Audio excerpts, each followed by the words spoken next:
This is now my favorite battle of this league so far.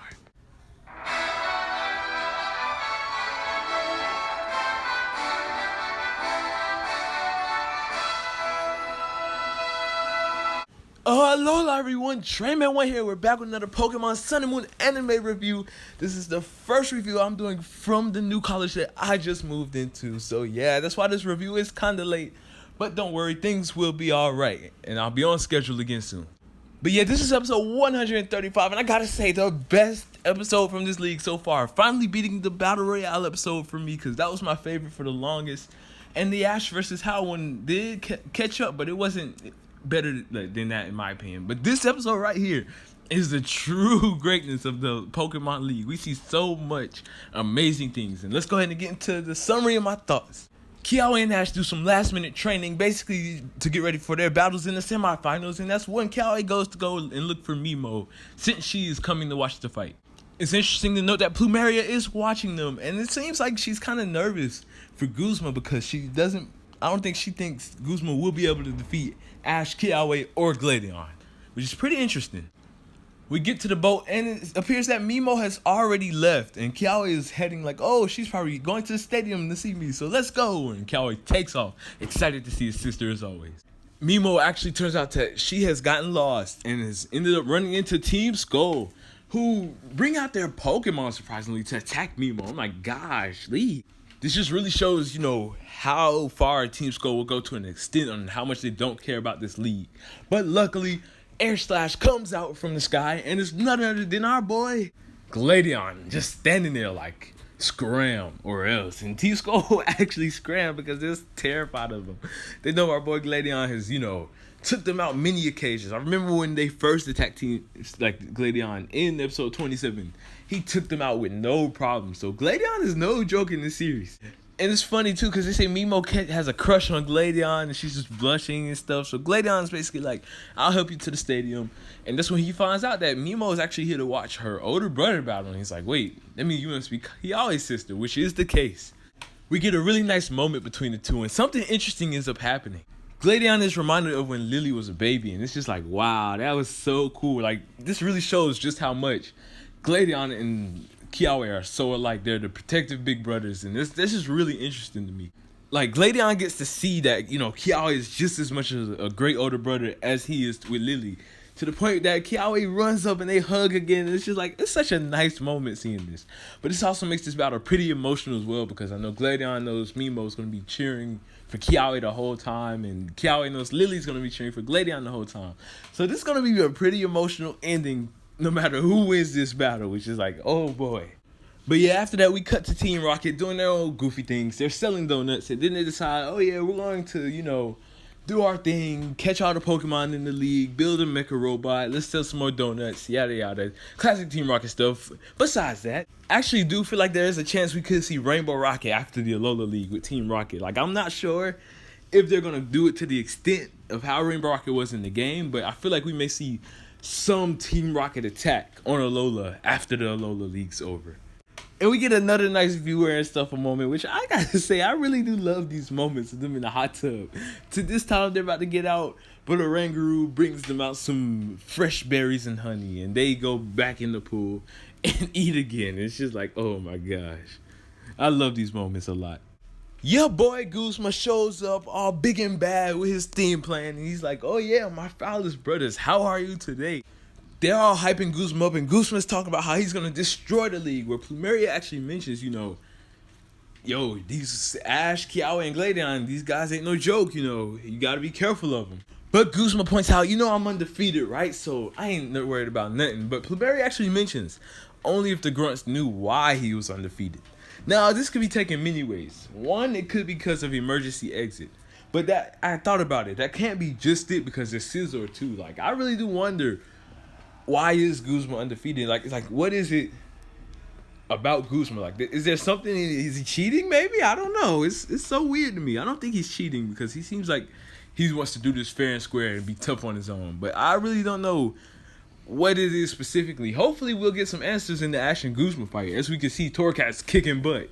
It's also nice to point out that Hal and Acerola are actually still here watching the league. We get a quick shot of them as the Kiawe and Gladion battle is about to be here.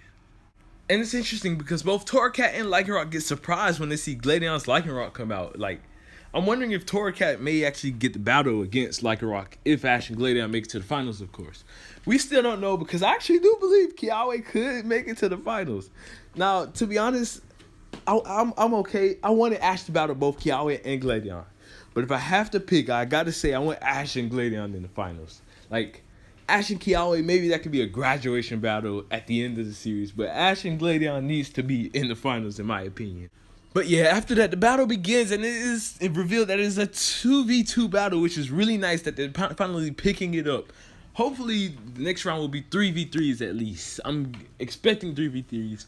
I still hold on to my 6v6 a little bit, but not as much, and it's okay. But for one, I gotta say, the battle was amazing. Like, the animation and everything, it was just so fast paced, so much action going on in this battle. The animation in this battle was the best that we've seen in the league, and it's like, this is the league animation I was waiting for. I knew it was gonna pick up around the semi. Like, you all seriously need to witness this battle for yourself to understand what I mean about the animation, because when Marowak and Lycanroc fight, they go all out. You could really see the expressions on both Kiawe's and Gladion's face as they basically called out each move. And the best scene was freaking Marowak dodging the Stone Edges. I was just like, whoa, this was so nice. Like, you all seriously need to witness this for yourself. I can't describe it as much as, you are all actually watching it. But Marowak actually gets some great hits in. It's interesting to point out that Lycanroc also has a Swords Dance up too, which is pretty interesting. But sadly, Marowak is not enough to take down Lycanroc due to Stone Edge and Swords Dance being powered up. But Lycanroc did take a lot of damage in that battle as well. We can see how beat up Lycanroc was. And it's interesting because Lycanroc has not lost a single battle before this episode. So Turtonator comes out, and once again we get a really nice battle between these two, with Kiawe using many amazing strategies to get rid of Stone Edges and stuff like that. I gotta say, one of the coolest scenes from this moment in the battle was when Lycanroc was going for Outrage, and Turtonator turned around real fast and used, I forgot what the shell move was, but the one where, if you touch the shell, it explodes. Like, Lycanroc came and boom, I was like, goodness gracious. And everyone notices that Lycanroc is actually in control of Outrage now, which is interesting, because if we remember in the Lycanroc showdown, Gladion's Lycanroc was just going wild and everything, and just wasn't, it wasn't really focused. But now they have mastered Outrage and it's in full control. And to be honest, I got kind of nervous because I thought Turtonator was actually going to lose to Lycanroc, taking so many hits and being a dragon type. But our boy Kiawe goes full muscle up. I'm thinking Turtonator's about to use bulk up, but no. Focus Blast emerges from Turtonator, which I was not expecting in the slightest. I didn't even know Turtonator could learn Focus Blast, to be honest. But yeah, after that first Focus Blast, Lycanroc still standing. I'm like, dang, this Lycanroc just won't go down. Like, it took so many hits in this battle, but it wouldn't go down. One more Focus Blast, and that finally took Lycanroc out for the count. With Kiawe being the first person that we've seen take out Gladion's Lycanroc in battle, which is an amazing accomplishment, if you ask me. The episode basically ends off with Savali coming out, and yeah, to be continued. But I gotta say, the music choice in this episode was amazing. The totem theme played when Marowak was going in for his Flare Blitz in that beautifully animated scene. That's when I was like, oh boy, here we go. Because we seen part of that scene in the actual preview. And I was like, oh man, I just can't wait to see it. And when that started with the totem theme, I got super pumped. Along with Kalos's Elite Four theme actually playing during the Turtonator fight. Like, it was really nice hearing this music, and the animation was amazing. It has me really excited for the next part of this Kiawe and Gladion showdown that we are watching. And I really don't know who could win, because it's a chance Kiawe could win, especially with the next week's preview with Gladion looking sad and Kiawe's like shaking his hand. My guess is that it's going to be a Gladion feels bad for beating him because he knew how much Mimo wanted Kiawe to win. And he's like, it's okay, bro. Everything's all right. You took care of my little sister. We're good. Like, I can see Mimo maybe crying, and that's why Gladion gets so emotional in that scene. It was nice seeing the softer side of Gladion as well, as we get to see just how much he cares for his friends and his family. Like, I really do love that a lot. And, yo, it's funny. Beginning of the episode, Kiawe and Gladion are just so soft with their little sisters and everything. But then just go crazy berserk during the battle. Like, I really do love the action and the interactions that these two are having in battle. Like, Kiawe and Gladion are two of the coolest characters from the anime, in my opinion. And just to see them go all out like this is amazing. And yes, it is kind of sad that they're not going to be able, both of them can't battle Ash in this league. Only one will. I'm hoping, as much as I want Kiawe and Ash to battle, I'm hoping for Gladion, because the Lycanrocs need one more showdown, in my opinion. Like, they do. That rivalry needs to be finished. Pikachu needs to fight Savalai. And it's been built up so much, literally from the Battle Royale, with them walking past each other. So I really think it will be Gladion in the finals. But next week's episode will be really amazing and interesting as well, because we will conclude this battle and start Ash versus Guzman, which Torcat looks like it's going all out against Guzman. Like, this scene was brutal. Torcat on Gallista. I'm like, gosh, what is happening? But it's going to be interesting to see, what is Guzman like holding back? Like, why is he undefeated? We'll have to find out later.